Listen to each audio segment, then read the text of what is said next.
This is the #1 showbiz podcast. It's Talk for Two. Here's your host, Matt Bailey.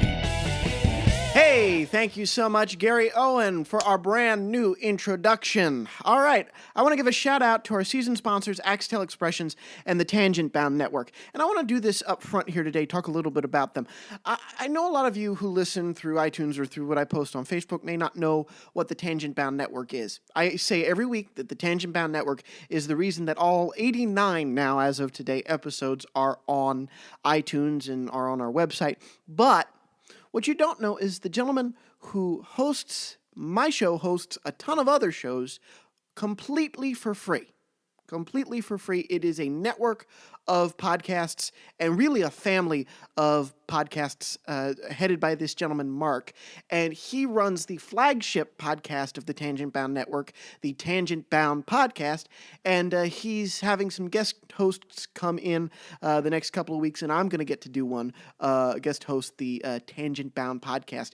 And I'm really, really excited to dive in and hold down Fort Sans doing an interview. It's just going to be me rambling. So it'll be more of the beginning and end of each of these episodes. So thank you so much, Mark, and Talk for Two listeners. I will keep you posted. I promise you I'm not going to, veer out of character or anything. I'm just going to have fun. Just going to have fun on the Tangent Bound Network, Tangent Bound Podcast, and participate in this family. And who knows, maybe Mark will guest host an episode and we'll make him talk about ventriloquism or magic or comedy or something. So I will keep you posted on the happenings at tangentboundnetwork.com, all right? Now, as you know, Steve Axtell is our season sponsor with Axtell Expressions, and you know he does the awesome characters and props. There's not a soul in this industry who doesn't know who Steve Axtell is, and I still think he has a hard time believing that. So, I want you to do me a favor after you listen to today's episode. Steve has been one of the longest and biggest supporters of this show, if not the longest and biggest supporter of this show. If you appreciate his support as even half as much as I do, I don't think there's a person on the planet who appreciates all that Steve has done for me. I want you to send him an email either through his contact information on axtel.com or drop him a note on Facebook and just say, hey, thanks for supporting that Matt Bailey dork. It'll make him feel great. I want everyone to spread appreciation, all right? Because thank you, Steve. Thank you, thank you, thank you. Now, on to today's business, the reason you are all here. I'm excited because we have Dave Carr. He has stage managed the Vent Haven Convention for many years. One thing I did not know about Dave, and this is my fault, and it was an assumption on my part, and I feel bad for it. I did not know that Dave has been a full-time ventriloquist for many years as well with the Officer Safety Program. It's a very creative and collaborative program, and we talk about it.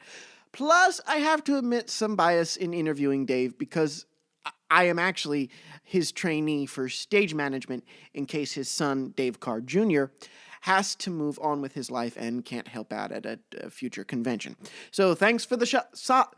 I can't talk. Thanks for the shot, sir. And here now, our interview, our Vent Haven 2015 interview with convention staple Dave Carr. All right, we're back here at the Vent Haven Convention 2013 with the stage manager for the last 20 years or so, Mr. Dave Carr. Welcome. Thank you. Thank you very much, Matt. It's a pleasure to be here. It is a pleasure to have you. Now, how'd you get the gig, stage manager convention? Well, I was here in 92. That's probably before you were born. But anyway, that's the point.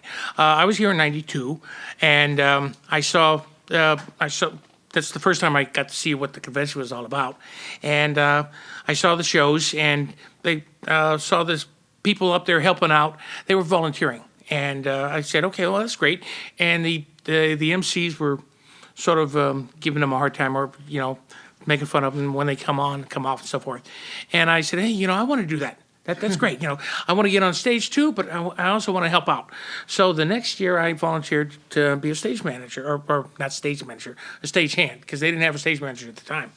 So I did that, and I volunteered the next year, and that year afterwards, I went up to Mark, who was in charge of the whole thing, and said, listen, Mark, I can do this again next year, and I guarantee I'll be here. He said, oh, that'd be great. So he found out that I had a little bit of talent and everything went nice and smooth. he liked that, and he said, "Listen, will you be here next year?" I will. Okay, great. You can be the official backstage manager. That's fantastic. So that was in about 94, 95, where I became the permanent one. That's great. Now, do you have experience in stage managing? Because you're on top of everything. Well, I got 30 years experience as performing. Yeah. So, and with that, I've been on stage before, and I know what I need, and I just use my experience as a performer as to what other performers would need, and made sure that when they were ready up there, all they had to do was go up on stage, perform, and get off, and stage people came off. So, but yeah, I've had acting experience as well, about 7 years acting experience from college and high school. So, it sort of just came naturally. That's wonderful. So how did you get started in Vent? Oh, I started when I was a little kid. I saw Paul Winchell and Jerry Mahoney on TV, Winchell Mahoney show. Oh, yeah. Hey, it's Winchell Mahoney time. Okay, anyway. So after that, my parents gave me my first puppet. It was a Paul, Winchell doll, Jerry Mahoney stuffed doll. And then at age 10, they gave me one that moved his head. So, and I used that for about 7 years until I was 17. And I decided I want a professional one. That's when I started learning about the Dialogue magazine and all the ventriloquist magazines. And they had puppet makers in there. So I went to one. And Ken Spencer, who was a vaudeville act, and he also I've heard the name, made puppets. I asked him to make a puppet for me, and I got a caricature picture of me, which was made by one of my mother's friends who was an artist, and I sent it to him, and he gave me a perfect replica of that puppet. And so I got into it and started doing birthday parties and weekends and so forth, and started my career that way. That's fantastic. Yeah. Did you ever have any other profession before you jumped into doing Vent full time? No. I was just a regular kid trying to get a job here and there, going to school, and so forth.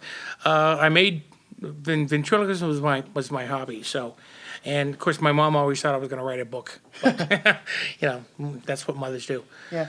I got to ask you, you mentioned Ken Spencer. Ken Spencer came up. I got to tell a story here quick. Okay. Ken Spencer, John Hardman, a puppeteer, who got Jay started in Dallas at Six Flags, got Jay, Jay was very inspirational, Jay Johnson.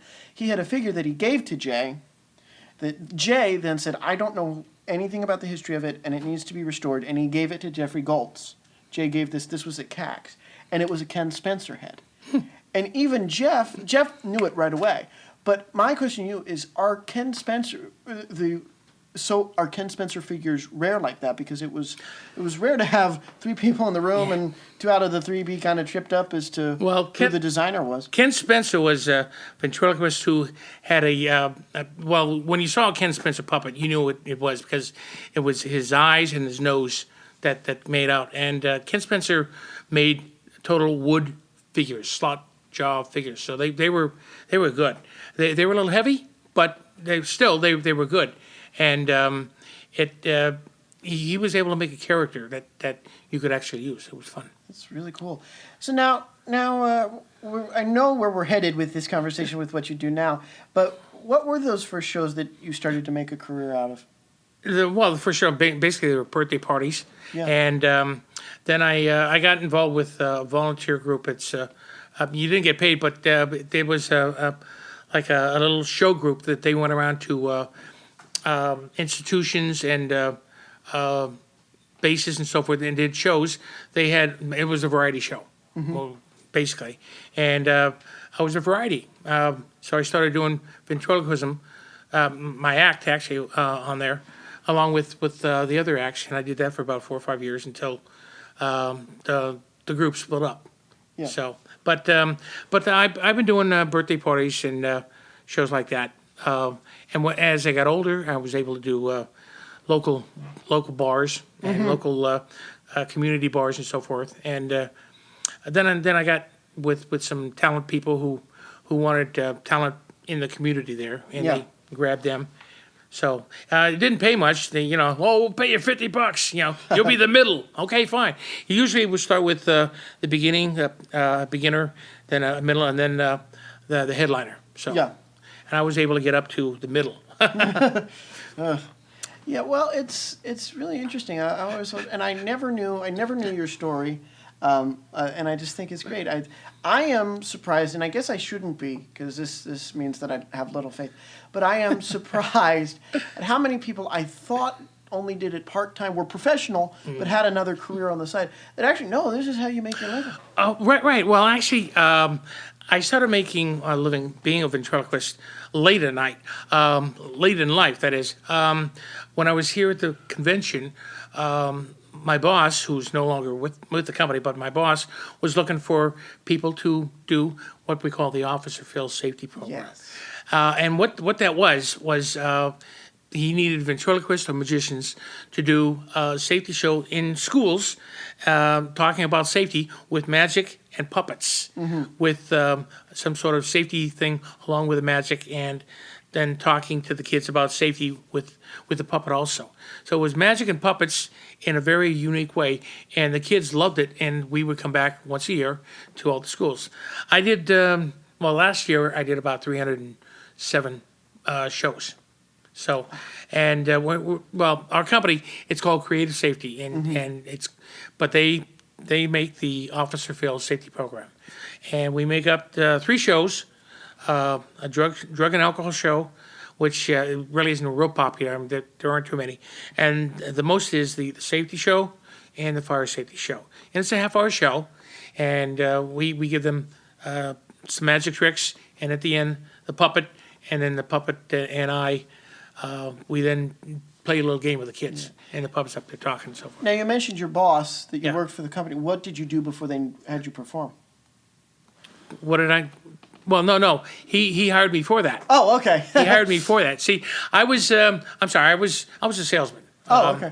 I was in route sales. I used to work for Lance Crackers. I had a big truck where I sold crackers to people in my community, and it was the merchants. And then I worked for Little Debbie's. Oh, nice. I sold Little Debbie cakes. So, but I always kept going to the conventions. And like I said, the boss who hired me, his name was Joe. He was looking for people because he wanted to have people behind, so in case someone would leave, he'd have people. So he asked Bob Ladd. Bob Ladd was he wrote Dialogue magazine. Yeah. Okay, and he's since passed, but and so is Dialogue. But Bob Ladd and I were friends, and he mentioned my name, so he called me up one day, and he says, "Would you like to try?" So I said, "Yeah." And so I was telling my wife about that. She says, "Oh, it's too good to be true." No. I went, and it was true. He was willing to hire me, and I got the job 2 years later, and I've been there for about 18 years. Wow. Yeah. That's just awesome. Doing shows for kids in kindergarten through 4th grade, and doing magic and puppets and getting paid for it. That's just great. And I think you told me on the phone you're salaried through that, right? Oh yeah. They gave me salary. Well, this particular company, they salary the performers. I mean, they have all kinds. They have hourly. They have wage. But we're salaried, and that's because they want to keep us throughout the year. And besides which, we have to make up new shows every year. Yeah. So we go in after June, and we make up the shows, or we start. When you say go in, what do you mean? Oh, okay. We have a workshop. We go into the office. Oh, cool. Yeah, their office is right now. It's in New Jersey. They got 4 offices, but the main office is in New Jersey. So all of us, we have about 7 of us. Yeah. And it's called the animation department. So we're animators. That's because we animate the show. Get it? Animate the show. Yeah. But we like to be called edutainers. We are educating and entertaining at the same time. So we go in and we make up a half-hour show.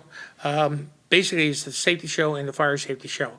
And then after that, we come back after we've had a little vacation, and we memorize the scripts, and then we rehearse it again, and we get approval from the owner, and he said, "Okay, very good. Get your puppets, go out there." But we have about another 3 weeks before the school starts, so we get to rehearse a little bit more, and then we start when school starts in our area. So for me, it's in September. So I just find that so fascinating. A salaried company Yeah. for performers. I'd never run across that until. Yeah, and because I do work full-time, I'm considered a full-time ventriloquist, so. I love that. So, yeah. I just absolutely love that.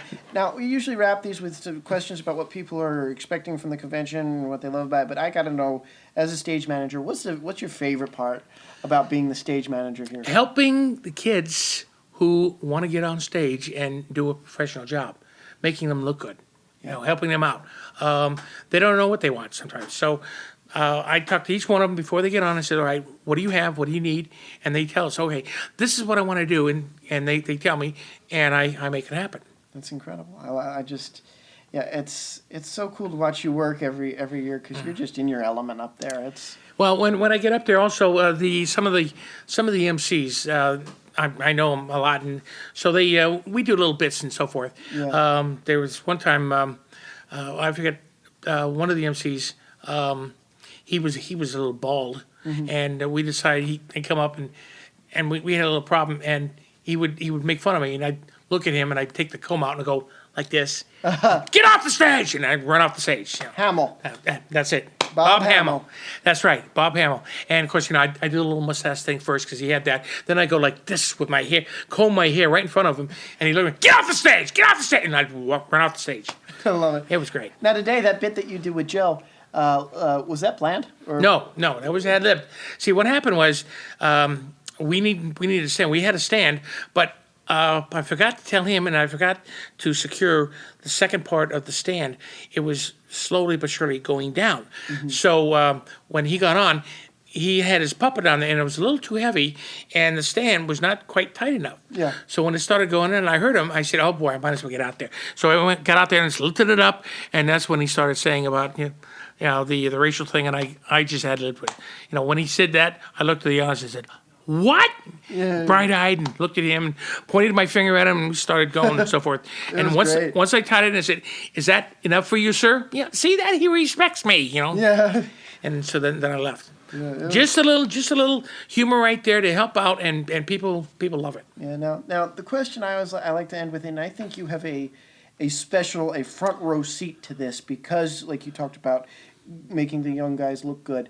What do you want to see from that generation of ventriloquists coming up? I want to see a new Jeff Dunham. Not that I don't like Jeff Dunham or anything, but eventually the old guys are going to go, and I want to keep ventriloquism going. Yeah. I want to see these young guys come up, and if they get influenced by us and do a good job and they have a good time at the convention, because Jeff Dunham started with the convention when he was little and came all the way up. A lot of people know him from not being famous to being famous.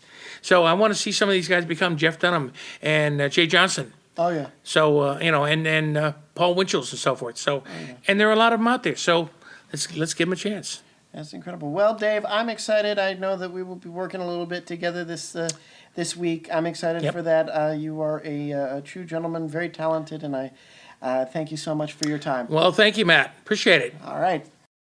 Hey, my thanks again to Dave. I can't wait to continue working with you next year, and I wish you all the success in the meantime with officer safety. Now, next week, we change things up just a bit with Masters of Illusion star Michael Grandinetti. He will be here with us. Plus, we must talk about our next short break as we head back to the greatest city in the world, and I have to think about going to some classes and getting to do that. It's been fun sitting here in the home office for the last few months, but I'm itching to get back and taking a subway ride and seeing where all of this show can go back in the Big Apple. But we talk about that all next week. In the meantime, head over to Talk Number 4, spell out TWO.com for even more Talk for Two. Check out some of the awesome stuff we have for you in the Talk Shop. We are now shipping our new DVD, Ventriloquism for Comedy Clubs. If you want to work comedy clubs as an event, get this. We are taking orders for our very first official podcast t-shirt. Please place your orders. I cannot place an order with the shirt company until I have yours.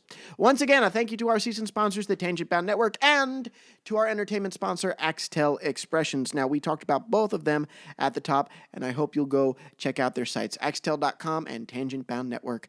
talk4two.com. You can find all you need to know about Talk for Two by going to our website, talk4two.com. Reach out by emailing talk42cast@gmail.com and find our group or like us on Facebook by searching for Talk for Two. And very important, the website's the only one with the number. The rest is TALKFORTWO. And I was thinking about this the other day. You know, I was a little disappointed. That I didn't have talkfortwo.com. It's not available. We had to go with the number. I'd still be telling you how to spell it anyway, because I know some of you would go to talk number 4 TWO. I should get like talk and then 4 and then 2.com. So just click on the links and we'll get you there. I promise. It's 4 and 4. I do it, okay? All right. So tweet us and about us using @ and hashtag #Talk4Two. Spell it however you want. Spell it with cheeseburger. I don't care. Cheeseburger, what? Okay. Signing off for Talk4Two, I'm Matt Bailey, reminding all you vents out there to keep talking for two. You can hear more show business interviews with the stars at talk42.com, where you'll also find one-of-a-kind products to improve your own show. That's talk, the number 4, TWO.com.